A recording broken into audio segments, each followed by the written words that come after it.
কম কথা বলা মানুষের চরিত্র কেমন হয় জানেন? 1. তারা অনেক ধৈর্যশীল হন আর অন্যের কথা মনোযোগ দিয়ে শোনেন এবং ভেবেচিন্তে উত্তর দেন। 2. কম কথা বলা মানুষগুলো সৎ হবার সম্ভাবনা বেশি থাকে।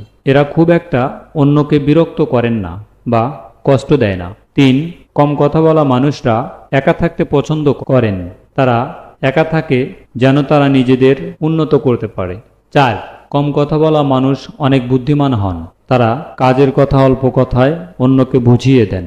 এরা ঘুরিয়ে পেঁচিয়ে বা ন্যাকামি করে কথা বলতে পছন্দ করেন না। 5. কম কথা বলা মানুষগুলো খুব একটা নিরাশ হন না। তারা যে কোনো কাজকে মাঝপথে ছেড়ে চলে যান না, ধৈর্যের সাথে সেটি সম্পূর্ণ করার চেষ্টা করেন। তো ভিউয়ার্স, যদি আমাদের ভিডিওর কথাগুলো আপনার ভালো লেগে থাকে তাহলে অবশ্যই আমাদের চ্যানেলটিকে লাইক, কমেন্ট, শেয়ার এবং সাবস্ক্রাইব করবেন। জানেনই তো, আপনি আমাদের চ্যানেলটি সাবস্ক্রাইব করলে আপনার ক্ষতি হবে না, বরঞ্চ আমরা একটু উপকৃত হব। ভালো থাকুন, সুস্থ থাকুন, আল্লাহ হাফেজ।